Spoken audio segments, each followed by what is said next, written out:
Donc on va démarrer un document dans Illustrator.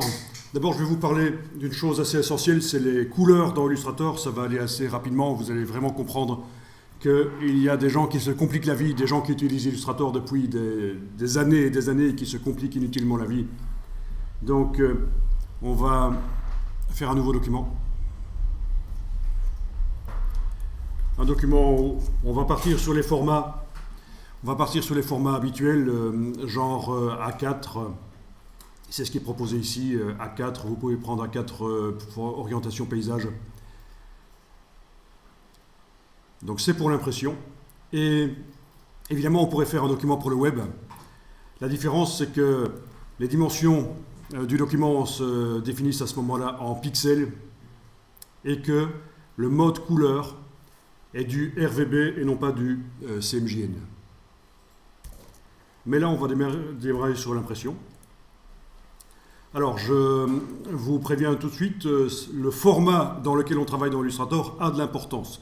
Je veux dire, si vous faites un peu de fantaisie, vous démarrez d'un A4 et vous agrandissez le format par la suite, et ça devient un format de 1 mètre sur 2 ou des choses comme ça, vous allez à l'encontre de certains problèmes parce que la plupart des outils Illustrator sont prévus pour fonctionner sur des documents qui ont une taille normale, c'est-à-dire à peu près A4, A3. Et plus vous vous éloignez de ce format-là, plus les outils, leur comportement devient difficile à régler parce que bon, ils sont pré-réglés pour des formats normaux.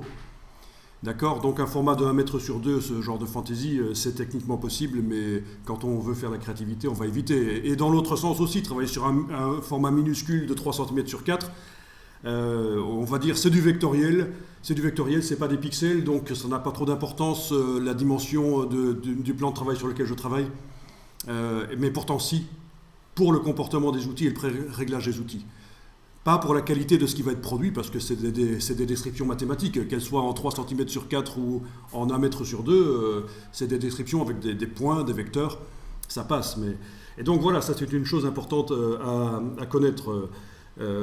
Si vous travaillez avec ce qu'on appelle l'outil symbole, qui permet de jeter des graphismes sur... qui permet de jeter les graphismes sur le plan de travail, typiquement si vous travaillez sur un format trop grand, vous allez voir votre ordinateur va devenir super lent. Illustrator est très gourmand en ressources informatiques. Il y a des cartes graphiques préconisées par Adobe, on les trouve sur le site de Adobe, ils disent utilisez ces cartes graphiques-là, Nvidia ou autres marques. Les processeurs sont optimisés pour venir en supplément du processeur central de l'ordinateur pour que Illustrator fonctionne rapidement.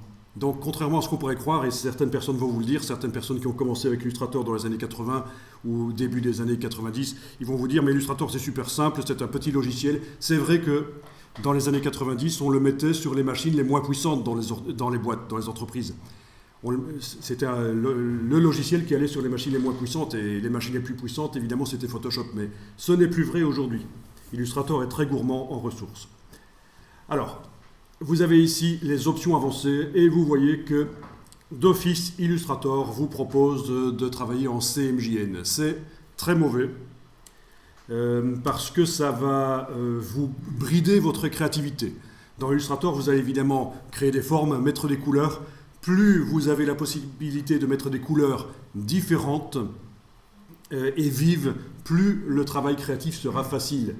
Et le CMJN, c'est vraiment des couleurs ternes, c'est les couleurs imprimables chez l'imprimeur, en offset, 4 couleurs. Pourquoi démarrer un document Illustrator en CMJN alors qu'on pourrait le faire en RVB? Toutes les couleurs que l'écran peut afficher, on va pouvoir les mettre dans notre document. Donc au niveau créatif, ça va être mieux, plus facile en fait. Votre illustration, vous pourrez peut-être aussi l'imprimer sur une technique d'impression meilleure, comme du jet d'encre, des bâches qui fonctionnent avec du jet d'encre et qui impriment des couleurs plus vives que ce qu'on a chez l'imprimeur en CMJN offset. Voilà la raison pour laquelle, en fait, l'idée c'est qui peut le plus, peut le moins. Donc quand je fais un document créatif, j'ai intérêt à le faire avec des couleurs vraiment... un maximum de couleurs vives, si je veux. Maintenant, on peut faire un document avec des couleurs ternes si c'est le style qu'on veut, mais je veux dire, si je veux mettre un vert vif, des roses vifs, si je fais du manga, voilà, j'ai intérêt à travailler en RVB. Et après, il y a un système pour réduire. ce qu'on appelle le gamut mapping, c'est-à-dire qu'on va pouvoir passer du RVB vers le CMJN de manière intelligente. Il y a le système de gestion des couleurs de l'ordinateur qui va calculer ça pour que l'image CMJN reste correcte malgré qu'elle travaille avec moins de couleurs vives, pour que l'illustration reste correcte.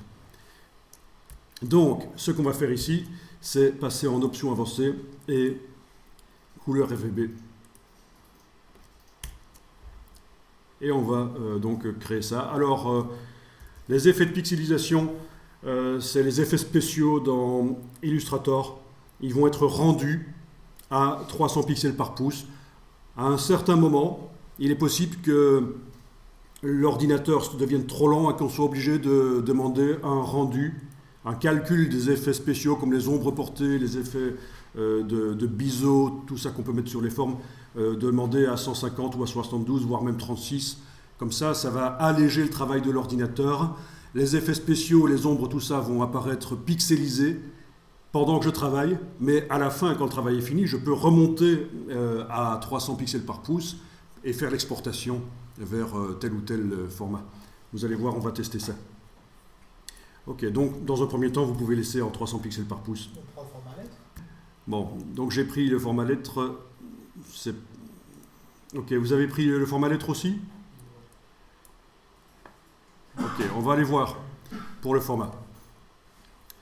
Ok, bien écoutez, c'est l'occasion. Justement, j'avais dit que j'allais prendre l'A4. Le format lettre, ça va aussi. Hein. Format lettre américaine, là, ça va aussi. Mais j'avais dit qu'on allait travailler en A4 et finalement, j'ai pas été attentif et c'était pas de l'A4. C'est pas grave, on va voir comment on peut changer le format après avoir fait le document. Donc vous allez activer l'outil plan de travail ici. Voilà. Outil plan de travail. Vous avez votre palette des outils hors de colonne, ce sera plus facile. Et alors ici au-dessus, vous retrouvez des options, notamment ici pour le format passé en A4. Voilà. Alors, attention à ceci, c'est que l'outil plan de travail permet de faire plusieurs plans de travail dans Illustrator. Donc pendant tout un temps dans Illustrator, on travaillait sur un plan de travail seulement. Et puis à un certain moment, dans l'évolution de Illustrator, il était permis de créer plusieurs plans de travail, voire même de dupliquer le plan de travail actuel. Donc si vous prenez l'outil plan de travail et que vous commencez à tracer, vous faites un deuxième plan de travail, vous voyez. Et vous pouvez passer de l'un à l'autre. Et bien entendu, logiquement, ils ne sont pas superposés comme ça. C'est parce que là, j'ai juste montré qu'on peut faire l'erreur avec l'outil plan de travail de tracer un nouveau plan de travail. Donc dans ce cas-là, si vous avez créé un deuxième plan de travail, vous le supprimez, touche suppression, voilà. C'est apparu au moment où Illustrator a commencé à être utilisé pour faire des interfaces web. Donc on a plusieurs plans de travail, on peut dire qu'il y a certains éléments du premier plan de travail qui sont reportés automatiquement sur les suivants, donc pour faire des interfaces web. Ok, bon, une fois que vous êtes repassé en A4, vous pouvez réenclencher la flèche noire.